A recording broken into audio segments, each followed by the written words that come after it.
특별히 오늘은 십자가의 축복이라는 제목으로 말씀 증거하도록 하겠습니다. 오늘 십자가의 축복이라는 제목으로 세 가지 우리 메시지를 함께 나누면서 은혜를 나누고자 하는데요. 첫 번째는 하나님께서 십자가로 말미암아 우리에게 주신 첫 번째 축복은 우리를 죄로부터 자유케 하셨다는 사실입니다. 우리 옆에 있는 분에게 죄로부터 당신을 자유케 하셨습니다 한번 할까요? 여러분 믿으십니까?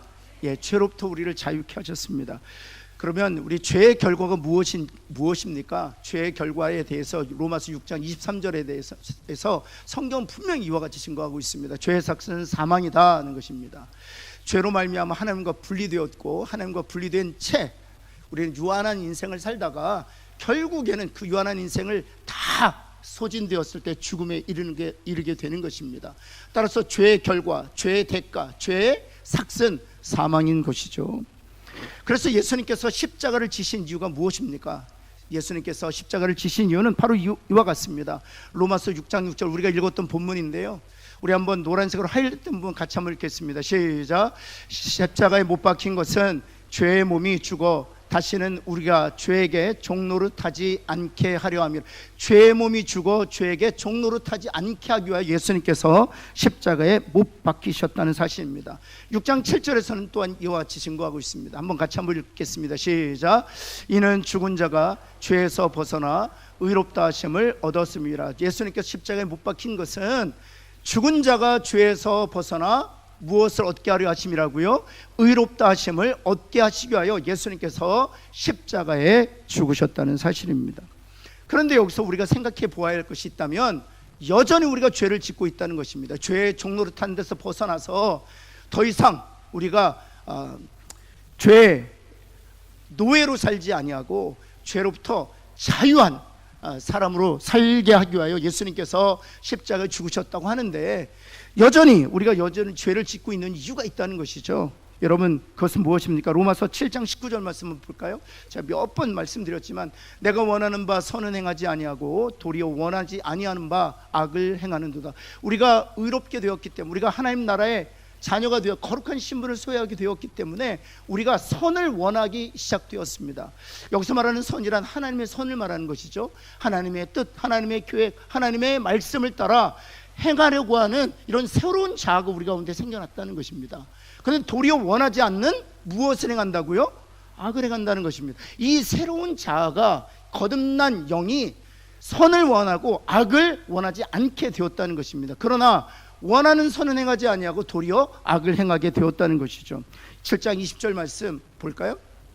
만일 내가 원하는 그것을 원하지 아니하는 그것을 하면 내가 원하지 않은 그 악을 행한다면 이를 행하는 자가 내가 아니요 내 속에 무엇이 거하기 때문이라는 것입니까? 죄가 거하기 때문이라는 것입니다.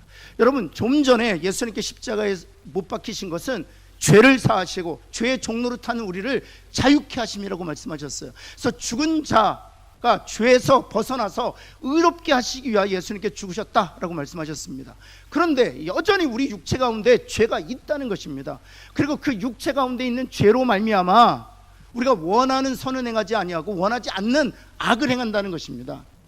여러분 이 긴장관계를 좀 이해하실 수 있어야 돼요. 그리고 21절 말씀 한번 볼까요? 같이 한번 읽겠습니다. 시작. 그러므로 내가 한 법을 깨달았노니 곧 선을 행하기 원하는 나에게 악이 함께 있는 것이다. 여러분 우리가 죄의 종노릇한 데서 벗어나서 자유케 되어 값없이 의롭게 되었는데 여전히 우리 육체 가운데 악이 있다는 것입니다. 죄가 있다는 것입니다. 그리고 그 죄 때문에 우리가 원하는 선은 행하지 아니하고 악을 행하고 있다는 것입니다. 이것이 우리 크리스찬들의 지금 현재의 모습을 열심히 보여주는 것입니다. 예수 그리스도의 보혈로 정결케 되었어요. 예수 그리스도의 의를 값없이 누림으로 말미암아 하나님 앞에서도 흠이 없고 책망받을 것이 없고 거룩한 존재가 되었습니다. 그럼에도 불구하고 우리가 하나님의 자녀가 되었음에도 불구하고 값없이 의롭게 되어 천국의 시민권을 소유한 자가 되었음에도 불구하고 여전히 우리가 죄를 짓고 있는 지금 우리의 모습을 로마서 7장에서는 이렇게 말해주고 있는 것입니다. 그것은 바로 육체 안에 여전히 죄가 남아있기 때문이라는 것입니다. 선을 원하는 나에게 악도 여전히 존재하기 때문이라는 것입니다. 여러분 그렇다면 좀 전에 우리가 6장 6절과 7절에서 보았던 것처럼 죄의 종노릇하는 데서 우리가 자유케 되었다는 것은 무엇을 의미하느냐? 우리가 죄로부터 벗어나서 의롭게 되었다는 것은 무엇을 의미하는 것이냐? 죄가 완전히 사라진 것을 의미하는 것이냐? 사실 제가 거듭나고 나서 복음에 대해서 배우기 시작하면서 가장 이해하지 못했던 이 패러독스, 역설적인 이 메시지가 바로 이것이었습니다. 주님이 십자가를 지심으로 말미암아 나의 죄를 눈과 같이 시게 하셨다. 나를 죄로부터 자유케 하셨다. 더 이상 죄에게 종노릇하지 아니하게 하시고 나를 의롭게 하셨다. 십자가에 대해서 하나님께서 그렇게 말씀하시면서 동시에 우리는 성령의 소욕을 따라 살지 아니고 육체의 소욕을 따라 살고 있다. 육신의 정욕, 안목의 정욕, 이생의 자랑을 따라 살고 있다. 우리가 원하는 선은 행하지 아니하고 악을 행하고 있다. 이 이율배반적인 이 두 가지 진리를 소화하는 것이 저에게 너무나도 어려웠어요. 그럼 십자가가 우리에게 죄로부터 자유케 한 것이 무엇이냐 하는 것이었죠. 여러분, 그것을 우리가 정확하게 이해할 필요가 있습니다. 예수님께서 십자가에서 죽으심으로 말미암아 하신 일이, 그리고 주님께서 죽으심으로 말미암아 그 하신 일이 우리에게 어떤 방식으로 적용되었는지, 그리고 실제로 우리 안에서 어떤 일이 영적으로 실제적으로 일어났는지를 이해하는 것이 굉장히 중요합니다. 굉장히 중요합니다. 여러분, 4번 한번 볼까요? 그렇다면 죄로부터 자유감을 얻게 되었다는 것, 값없이 의롭다함을 얻게 되었다는 것, 더 이상 죄에 종노릇하지 않게 되었다는 것, 죄에 대하여 죽었다는 것은 무엇을 의미하는 것인가? 여러분, 로마서 6장 10절, 오늘 우리가 읽었던 본문이 분명하게 우리에게 증거해 주고 있습니다. 로마서 6장 10절 말씀 한번 볼까요? 그가 죽으시면, 예수님께서 죽으신 것은 죄에 대하여 단번에 죽으심이요, 그가 살아계심은 하나님께 대하여 살아계신 것이라는 것입니다. 예수님께서 십자가에 죽으신 것은 죄에 대하여 죽으신 것이요, 그가 3일 만에 부활하신 것은 하나님께 대하여 살아계신 것이다 는 것입니다. 이것이 우리에게 어떤 의미를 가지고 있느냐? 11절, 이 주님이 죽으심과 부활이 우리에게 그대로 적용되었는데, 같이 한번 읽겠습니다. 시작. 이와 같이 너희도 너희 자신을 죄에 대하여는 어떤 자요? 죽은 자요, 그리스도 예수 안에서 하나님께 대하여는 어떤 자라고요? 살아있는 자를. 주님이 십자가에 죽으심으로 말미암아 죄에 대하여 단번에 죽으셨고, 3일 만에 주님이 부활하심으로 말미암아 하나님에 대하여 살아있는 자가 되신 것은, 이와 같이 우리도 믿음으로 예수님과 연합된 우리도 죄에 대하여는 죽은 자요, 하나님에 대하여는 살아있는 자가 되게 하시기 위함이라는 거예요. 이 로마서 6장 10절과 11절을 정확하게 이해하실 수 있겠습니까? 바로 이런 의미입니다. 죄에 대하여 죽었다는 것은, 여러분, 죽은 자를 그가 지은 죄에 대하여 심판할 수 있을까요? 없을까요? 없습니다. 이 세상 법에서도 그가 이 세상 살면서 흉악한 죄를 지었다고 해도 그가 죽으면 더 이상 그 죄를 그에게 묻지 않습니다. 여러분, 죄에 대하여 죽었다, 죄의 종노릇한 데서 우리를 구원하셨다, 우리를 값없이 의롭게 하셨다, 이것이 어떤 의미인가 하면, 죄의 삭시 무엇이라고 하였습니까? 사망이었습니다. 사망만 있는 것이 아니에요. 죄의 결과로 말미암아 주어지는 것은 심판이에요. 하나님의 진노의 심판을 피할 수 없습니다. 노아 시대에 노아의 가족을 제외하고는 모든 이들이 홍수로 멸망하게 된 것은 죄 때문이었습니다. 소돔과 고모라가 무너진 것, 롯과 그 두 딸을 제외하고는, 롯의 철을 포함해서 모든 이가 유황불로 인하여 멸망을 당하게 된 것은 죄 때문이었습니다. 여러분, 죄의 결과는 사망이에요. 심판이에요. 그리고 저주예요. 그리고 사망이에요. 죄에 대하여 죽었다는 것은 우리가 죄를 짓지만 그 죄에 대한 값을 우리에게 묻지 않으신다는 거예요. 내가 여전히 내 육체 가운데 죄가 있어서 우리가 원하는 선은 행하지 아니고 도리어 미워하는 악을 행하고 있지만, 그런 이율배반적인 삶을 살고 있지만, 하나님의 자녀답게 살지 못하고 있지만, 그 죄에 대한 책임을 우리에게 묻지 않으신다는 것입니다. 왜냐하면 주님이 우리 대신 죄에 대하여 죽으셨기 때문이에요. 사랑하는 성도 여러분, 주님이 십자가에서 다 이루셨다고 말씀하셨습니다. 무엇을 다 이루셨습니까? 우리가 지불해야 될, 여러분들이 지불해야 될, 여러분이 평생을 살면서 하나님 앞에 지었던 그 죄에 대한 값을 지불하기 위하여 내줘야 되는 심판과 받아야 될 저주와 모든 사망의 값을 예수님이 단번에 지불하셨다는 사실. 사랑하는 성도 여러분, 그래서 죄에 대하여 죽었다, 죄에 대하여 죄로부터 자유케 되었다, 죄의 종로로 타는 데서 우리가 자유케 되었다, 이 모든 의미는 우리는 그리스도 안에서 죽은 자들이기 때문에 하나님께서 우리가 지은 죄에 대하여 우리에게 죄를 묻지 않으신다는 사실. 사랑하는 성도 여러분, 예수님께서 죽으실 때 우리도 믿음으로 예수님과 연합되어 함께 죽었는 줄을 믿는 저와 여러분 되기를 예수 그리스도는 축원합니다. 오늘이 바로 그날이에요. 왜 예수님께 십자가 죽였습니까?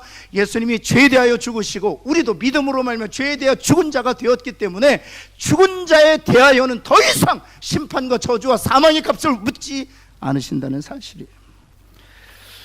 여러분뿐만 아니라 그리스도 예수 안에서는 하나님께 대하여 살아있는 자다라고 말씀하셨잖아요. 무엇입니까? 하나님께 대하여 살아있는 자라는 것은 하나님의 은혜와 긍휼을 그리고 사랑을 영원히 받아 누릴 자라는 사실입니다. 옆에 있는 분에 당신은 죄에 대하여 죽었습니다. 뭐랄까요? 한 번 더 합시다. 죽은 자에 대하여 죄의 값을 물을 수가 없기 때문입니다. 아멘? 아멘. 여러분, 사단이 계속 참소할 것입니다. 여러분 양심을 향하여 사단이 계속 내가 그리스도인이지만 내가 죄를 범하기 때문에, 내가 악을 행하기 때문에 너는 거짓말장이다. 그때 나는 죄에 대하여 죽었다. 나는 죄에 대하여 죽었다. 그러기에 내가 죽었기 때문에 내가 지은 죄에 대한 값을 죽은 나에게 물을 수가 없다. 그럼 사단이 이렇게 물어볼 거야. 내가 언제 죽었느냐? 예수님이 죽으실 때 믿음으로 예수님과 연합된 나도 그와 함께 죽었다. 여러분, 그 분명한 답을 가지고 사는 저와 여러분 되기를 간절히 소원합니다. 이제 우리는 죄에 대하여 죽은 자일 뿐만 아니라 항상 그리고 영원히 매 순간 하나님께 대하여 살아있는 자예요. 그래서 우리는 하나님께서 주시는 그 생명과 하나님께서 주시는 은혜와 하나님께서 주시는 복을 누리며 사는 존재이죠. 그런 저와 여러분 되기를 예수 그리스도는 축원합니다. 그렇다면 성도들이 해야 될 일이 무엇입니까? 성도들이 해야 될 일은 바로 여기에 있습니다. 고린도후서 5장 17절 말씀, 우리가 너무나도 잘 아는 말씀이에요. 그래서 주님이 바울을 통해서 이렇게 말씀하신 겁니다. 같이 한번 읽겠습니다. 시작. 그런즉 누구든지 그리스도 안에 있으면 새로운 피조물이라, 이전 것은 지나갔으니 보라 새 것이. 우리 하반절만 큰 소리로 한번 읽겠습니다. 시작. 이전 것은 지나갔으니 보라 새 것이 되었다. 지나갔다는 거에 좀 포인트를 강조해서, 이전 것은 지나갔으니 보라 새 것이 되었도다. 시작. 이전 것은 지나갔으니 보라 새 것이 되었다. 우리가 주목해야 쳐서 바라보아야 할 것은 이전 것이 아니라, 이미 지나가 버린 이전 것이 아니라 그리스도의 십자가와 그리스도의 부활로 말미암아 우리에게 주어진 새 피조물, 새 사람, 새 것을 주목해야 돼요. 그것을 주목하며 살아가는 저와 여러분 되기를 간절히 소원합니다. 하나님은 끊임없이 우리로 하여금 새 것을 보라고 말씀하세요. 그러나 우리 안에서 마귀는 무엇을 보게 할까요? 이미 지나가 버린, 예수님과 함께 이미 죽어버린 그 이전 것을 주목하게 하는 것입니다. 여러분, 이전 것을 주목하는 것은 우리에게 큰 해가 돼요. 큰 해가 돼요. 여러분, 이전 것은 지나갔기 때문에 그리스도께서 이루신 이 새 사람, 새 피조물, 새 것을 주목하는, 그것에 시선을 떼지 아니하는 저와 여러분 되기를 간절히 소원합니다. 그래 하는 이유를 세 가지를 말씀하고 있는데요. 첫 번째가 무엇인가 하면 주님이 하시는 일을 인정하는 것이기 때문입니다. 새 것, 새 피조물, 새 사람에 우리가 주목해야 되는 것은 주님이 십자가를 지시고 하신 일을 그 주목함을 통해서 우리가 인정해 드리는 것이기 때문에. 주님이 이 땅에 오신 이유가 어디에 있습니까? 주님이 사람과 같이 되신 이유가 어디에 있습니까? 주님께서 자신의 생명을 내어주심으로 십자가에 죽으신 이유가 어디에 있습니까? 죄에 대하여 죽은 자요 하나님께 대하여 살아있는 자, 다시 말해서 그리스도 안에서 새 피조물, 새 것, 새 사람이 되게 하시고 하신 일이에요. 따라서 우리가 이전 것은 잊어버리고 새 것에 주목해야 될 일은 주님이 이 땅에서 오셔서 십자가를 지신 그 일을 인정해 드리는 것이기 때문이에요. 사랑하는 성도 여러분, 이전 것의 마음을 빼앗기지 말고 새 것을 주목하여 주님이 하신 일을 날마다 인정해 드리는 저와 여러분 되기를 예수 그리스도는 축원합니다. 두 번째는 하나님께 영광을 돌리는 것이기 때문입니다. 하나님께서 왜 바벨탑의 자네에서 아브라함을 택하셨습니까? 왜 아브라함을 믿음으로 의롭게 하셨습니까? 왜 하나님께서 이삭을 택하셨습니까? 왜 야곱을 택하셨습니까? 왜 다윗을 택하셨습니까? 수많은 선자를 통해서 예수 그리스도 메시아가 이 땅에 올 것을 예언케 하셨습니까? 그리고 예수 그리스도, 독생하신 예수 그리스도를 왜 보내어 주셨습니까? 저와 여러분에 대하여, 죄에 대하여 죽고 하나님께 대하여 살아있는 자, 다시 말해서 그리스도 안에서 새 피조물, 새 사람, 새 것이 되게 하기 위하여 만군의 여호와 하나님께서 쉬지 아니하시고 졸지 아니하시고 최선을 다하여 열심히 일하셨기 때문이에요.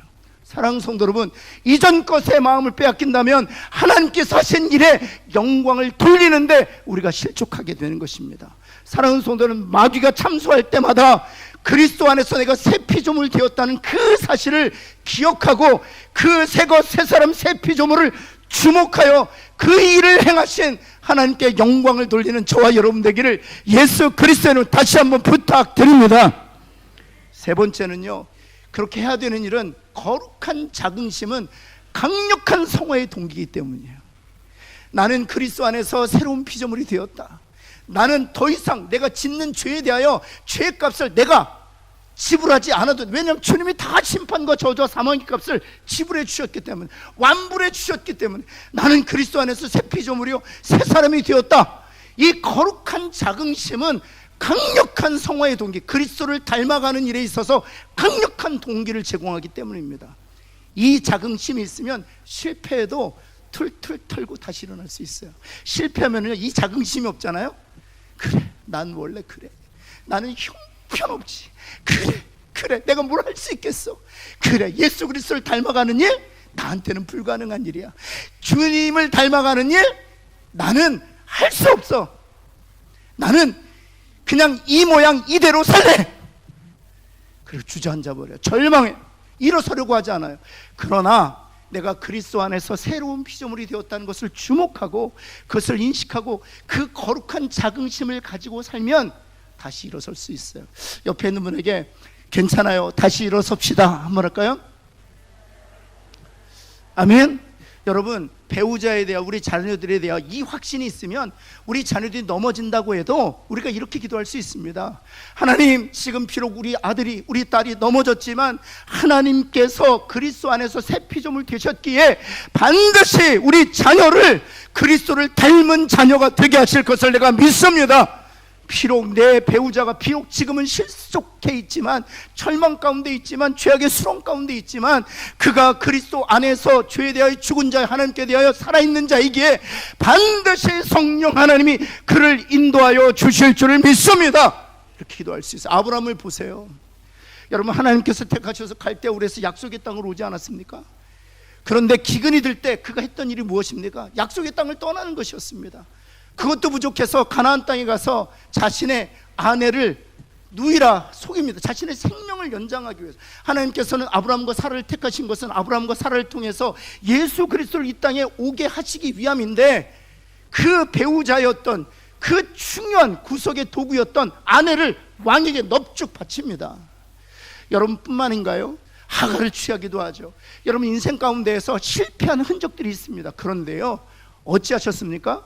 그가 하나님께 택하시고 그리스도 안에서 새로운 피조물, 새 사람, 새 것 되게 하셨기 때문에 그를 하나님께서 계속 격려하세요. 실패하지만 다시 세우세요. 그래서 결국에는 모리아산 그 꼭대기 위에 세우시는 거예요. 그리고 하나님을 향하여 여호와 이레, 하나님이 스스로 이 산에서 제물이 되실 것입니다 라는 그런 위대한 신앙적 고백을 하게 하시는 거예요.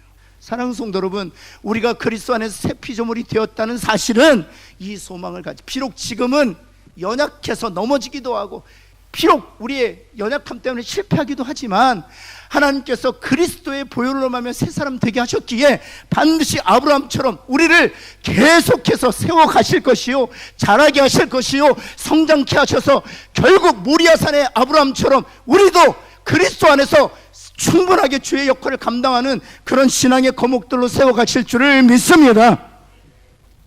여러분, 두 번째 십자가의 축복은 무엇입니까? 바로 우리를 변화시켜 주기 때문입니다. 옆에 있는 분에게 십자가가 당신을 변화시켰습니다 한번 할까요? 여러분, 제가 일전에도 말씀드렸지만 여러분 우리 아이들이 자랄 때 사실은 우리 아이들은 스스로 자기가 얼마나 잘하는지 잘 몰라요. 그래서 종종 부모님들이 벽에다가 연필로 이렇게 선을 그어주기도 하죠. 얼마나 잘했는지. 그 연필로 선을 그어주면서도 사실은 우리 자녀가 얼마나 쑥 잘하는지 잘 몰라요. 그런데 10년 정도 할머니 할아버지랑 떨어져 있다가 그렇게 오랜만에 만나잖아요. 할머니 할아버지가 뭐라고 할까요? 한여름에 오이 자라서 쑥 자랐네. 자신은 잘 몰라요. 자신은 잘 몰라요. 여러분 우리도 마찬가지예요. 옆에 있는 분에게 당신도 마찬가지입니다. 한번 할까요? 늘 내가 내 몸을 가지고 살기 때문에, 늘 내 성품을 사용하고 있기 때문에 여러분 내가 얼마나 잘하는지 잘 몰라요. 얼마나 변화되는지 몰라요. 그런데요, 한번 여러분 축복합시다. 많이 변했습니다. 한번 할까요? 여러분 이렇게 우리를 변화시킬 수 있는 강력한 힘은요, 예수 그리스도의 십자가밖에 없는 줄을 믿습니다. 저도 보면 많이 변했어요. 정말 많이 변했어요. 여러분 20년 전에 저 안 만난 걸 저도 다행이고 여러분도 다행이에요. 여러분 10년 전에 저 안 만난 거 여러분도 다행이고 저도 너무 다행이에요. 저는요 앞으로 10년 뒤가 더 기대가 돼요. 지금까지 얼마나 많이 변화됐는데 10년 뒤에 얼마나 많이 변화될까 더 기대가 됩니다. 여러분 이 변화의 힘은 바로 십자가예요. 그리스도의 십자가의 그 사랑으로 말미암아 우리가 변화되어 가고 있는 것입니다. 여러분 베드로 한번 보세요. 베드로는요 정말 다방면에서 변화되었어요. 그는 어부였습니다. 여러분 그 당시에 여러분 이스라엘은 예루살렘에 거주하는 사람들에 의해서 이스라엘이 사실 운영되었어요. 여러분 갈릴리 사람들은 예루살렘 사람들의 입장에서는요 쳐주지 않았어요. 이 갈릴리 시골 사람이었습니다. 이 베드로는. 근데 이 베드로가요, 베드로전서 한번 보실까요? 그의 지성이 얼마나 성장했는지. 여러분 베드로전서 1장 23절 말씀인데, 한번 그 갈릴리 시골 총부였던 이가 이런 고백을 해요. 같이 한번 읽어볼까요? 시작. 너희가 거듭난 것은 썩어질 씨로 된 것이 아니요 썩지 아니할 씨로 된 것이니 살아있고 항상 있는 하나님의 말씀. 우리가 거듭난 것이 하나님의 말씀으로 거듭났다는 것입니다. 그런데 이 거듭난 이 하나님의 말씀은 썩어질 씨가 아니라 썩지 아니할 씨라는 거예요. 여러분 왜 말씀을 씨에 비유했을까요? 씨 안에는 무엇이 있어요? 생명이. 그리고 지금 이 세상의 씨는 다 썩으실 씨지만 이 하나님의 말씀은 썩지 아니할 씨라는 거예요. 그 썩지 아니할 씨가 우리 안에 있다는 것입니다. 그리고 그 생명은 썩지 아니할 것이기 때문에 그 생명 안에 있는 생명도, 씨 안에 있는 생명도 영원할 거라는 거예요. 사랑하는 성도 여러분, 하나님의 말씀을 우리가 거듭났기 때문에 그 말씀이 변화되지 않고 그 말씀이 썩지 아니하고 그 말씀이 영원한 것처럼 그 말씀 안에 있는 생명을 누린 우리도 결코 그 구원이 훼손되거나 그 구원이 약화되지 아니하고 그 씨에 담긴 생명이 영원한 것처럼 말씀 안에 담긴 그 생명이 영원하여 영원한 생명을 누리게 될 줄을 믿습니다. 이것이 베드로의 지성이었어요. 여러분 갈릴리 그 촌부가 이 진리를 어떻게 터득했을까요? 십자가 때문이었어요. 여러분 베드로전서 3장 18절에 이런 위대한 고백을 합니다. 우리 한번 상반절만 한번 고백해 볼까요? 같이 한번 읽어볼까요? 시작. 그리스도께서도 단번에 죄를 위하여 죽으사 의인으로서 불의한 자를 대신하셨으니 이는 우리를 하나님 앞으로 인도하려 하심이라. 아멘. 그리스도께서도 단번에 죄를 위하여 죽으사 의인으로서 불의한 자를 대신하셨으니 이는 불의한 우리를 하나님 앞으로 인도하려 하심이라. 사랑하는 성도 여러분, 십자가가 베드로의 지성을 변화시키는 거예요. 여러분도 그리스도 안에서 변화되어 갈 줄을 믿습니다. 여러분 성품은 어땠습니까? 베드로는요 아주 급했어요. 너무 급했어요. 여러분 말고의 귀를 자르잖아요. 자신이 예수 그리스도를 지키는 이라고 생각했기 때문이에요. 여러분 그런데 베드로전서 5장 6절 한번 볼까요? 어떻게 그 성품이 변화되었는지. 6절 말씀에 보면 그러므로 하나님의 능하신 손 아래로 어찌하라고요? 하나님의 능하신 손 아래서 겸손하라. 때가 되면 너희를 덮이. 늘 베드로는 인정받고 싶었어요. 베드로는 늘 인정받고 싶었어요. 그래서 베드로 보면 더러는 나를 엘리야라고, 더러는 나를 세례요한이라고 하는데 너희는 나를 누구라 하느냐? 누가 먼저 나서요? 저요! 베드로가 주는 그리스도시요 살아계신 하나님의 아들이시니이다 고백합니다. 그때 예수님께서 3일 고난을 받으시고 죽으실 것을 예언하자 베드로가 성경을 그대로 직역하면 벽에다 밀치면서 예수님을 책망합니다. 그런 일이 있어서는 안 됩니다. 좀 전에는 주는 그리스도 살아계신 하나님의 아들이라고 고백했던 그가, 그렇죠. 여러분 뿐만 아니죠. 여러분 그 요한복음 21장에 보면 다시 그 제자들이 예수님 십자가 못 박힌 이후에 다시 그물질하잖아요. 그때 예수님께서 다시 찾아가십니다. 다시 찾아가셔서 숯불에 떡과 고기를 굽고 계세요. 제일 먼저 누가 발견했어요? 베드로가 발견했어요. 베드로가 발견하고 바로 바다에 뛰어들. 여러분 그랬던 베드로가 이젠 원숙해진 것을 볼 수 있어요. 하나님의 능하신 손 아래서 겸손하라. 내가 예수 그리스도를 지키는 것이 아니요, 내가 무엇인가를 하는 것이 아니라 하나님이 능하신 손이 일을 이루시고 우리는 그 앞에서 겸손해야 된다는 깨닫게 되는, 성장하는 것입니다. 그의 믿음은 어떠했습니까? 광풍 앞에서 두려워했던 예수 그리스도를 깨우면서 주님 어찌 우리가 죽게 된 것을 돌보지 아니하셨나이까? 라고 했던 그런 믿음이 없었던 베드로였습니다. 막달라 마리아가 예수 그리스도가 부활하셨다, 예수님이 부활하셨다, 예수님이 부활하셨다 얘기할 때 베드로가 예수를 믿지 않았어요. 여러분 그런데 한번 볼까요? 베드로전서 5장 7절 말씀, 그가 이런 고백을 합니다. 같이 한번 7절 말씀 같이 읽어볼까요? 시작. 너희 염려를 다 주께 맡겨버리라. 이는 그가 너희를 돌보심이라. 변화되어 가는 것을 볼 수 있습니다. 사랑하는 성도 여러분, 예수 그리스도의 십자가가 우리를 변화시키고, 여기에 소망은 무엇인가 하면 비록 지금 나의 모습이 만족스럽진 않지만 하나님의 그 사랑과 예수 그리스도의 십자가는 계속 우리 안에서 작동하여서 우리가 천국 가는 그날까지 우리를 계속 변화시킬 거라는 거예요. 사랑하는 성도 여러분, 계속 변화될 것에 대한 소망을 가지고 사는 저와 여러분 되기를 예수 그리스도는 축원합니다. 여러분 바울과 디도가 동역자였잖아요.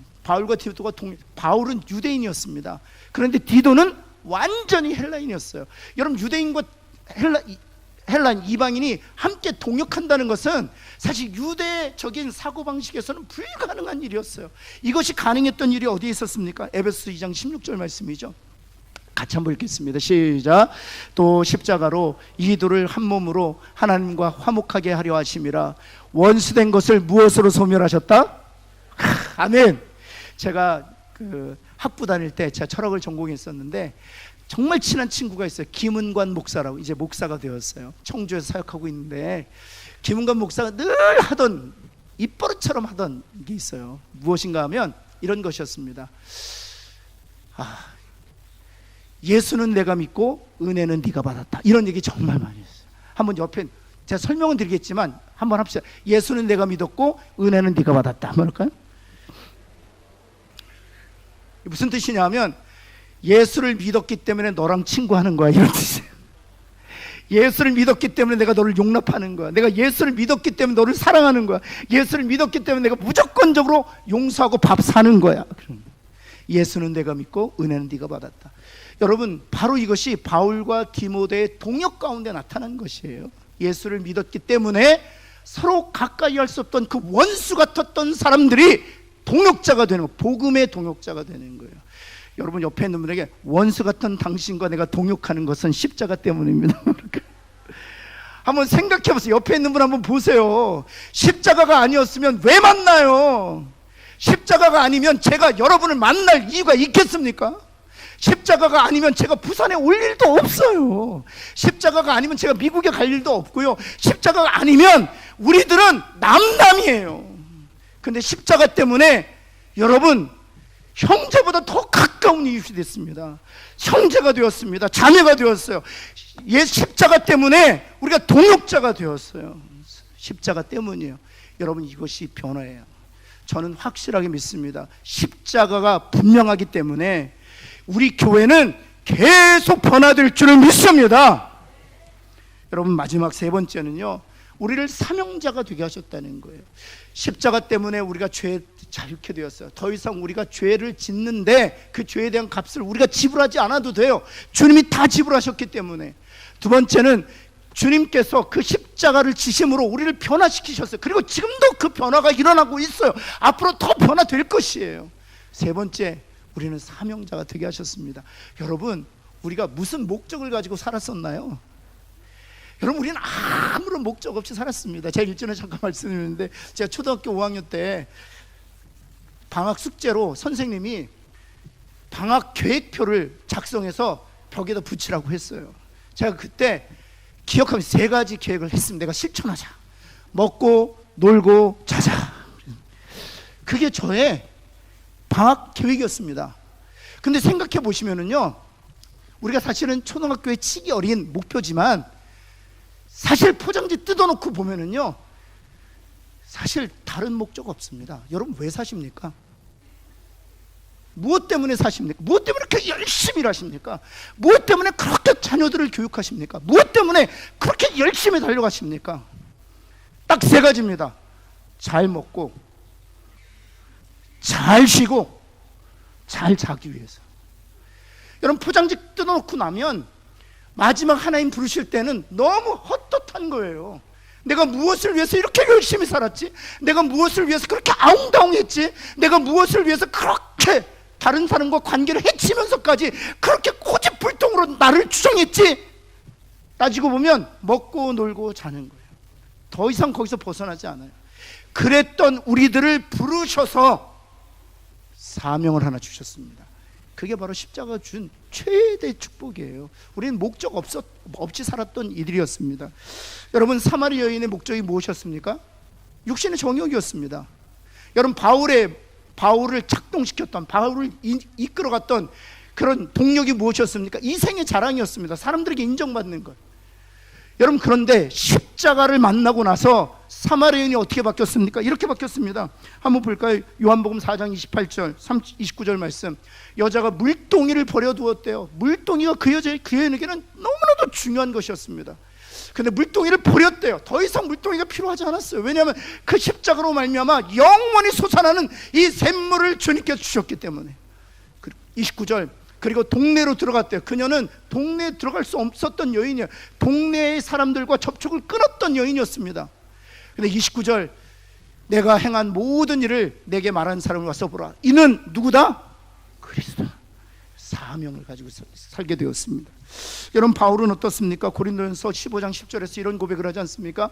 내가 나 된 것은 하나님, 내가 구원받고 죄로부터 자유케 되고 이렇게 변화된 것은 오직 하나님의 은혜다 라고 얘기하는 것입니다. 그리고 나서 그 죄로부터 자유케 하고 나를 변화시키는 그 은혜가 결코 헛되지 아니했다는 것입니다.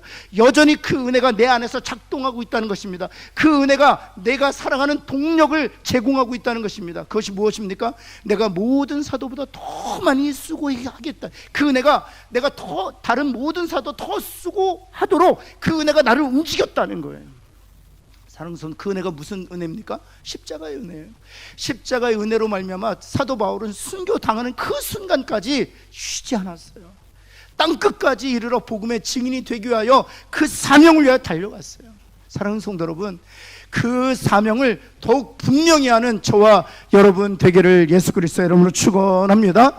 그래서 이런 고백이 우리의 고백이 되었으면 좋겠어요. 저희 집에도 액자로 딱 기록되어 있는데요, 20장 24절 말씀이에요. 20장 24절 말씀, 제가 참 좋아하는 구절이에요. 이게 우리 그리스도인들 모두에게 주어지는 사명선언문 같은 거예요. 사명선언문. 여러분, 혹시라도 무엇을 위해서 사십니까? 그러면 이렇게 얘기하세요. 20장 24절 이렇게 얘기하세요. 한번 옆에 있는 분을, 사도행전 20장 24절. 네. 궁금하면 찾아봐. 예, 한번 같이, 이게 우리 그리스도인들에게 주신 모든 그리스도인 사명 선언문 같은, 같이 한번 읽겠습니다. 시작. 내가 달려갈 길과 주 예수께 받은 사명 곧 하나님의 은혜의 복음을 증언하는 일을 마치려 하면은 나의 생명조차 조금 더 귀한 것으로 여기지 아니하노라. 아멘. 사랑하는 성도 여러분, 이것이 바울의 사명일 뿐만 아니라 저와 여러분의 사명되는 은혜가 있기를 예수 그리스도의 이름으로 축원합니다. 우리 한번 기도하겠습니다. 오늘 말씀 생각하시면서 우리 한번 기도합시다. 주님이 십자가를 지신 것은 우리의 우리 죄의 결과로부터 우리를 자유케 하시기 위함입니다. 죄의 결과로 주어지는 심판과 저주와 사망의 값으로부터 우리를 자유케 하시기 위함입니다. 뿐만 아니라 그것을 기초 삼아서 그리스도를 닮아가게 하기 위함이에요. 우리 한번 기도합시다. 하나님, 죄로부터 죄에 대하여 죽은 자 되게 하셨는데 날마다 그리스도를 더 닮아가는 자 되게 하여 주옵소서. 우리 한번 주여 한 번으로 짓고 한번 합심으로 기도합시다. 같이 기도합니다.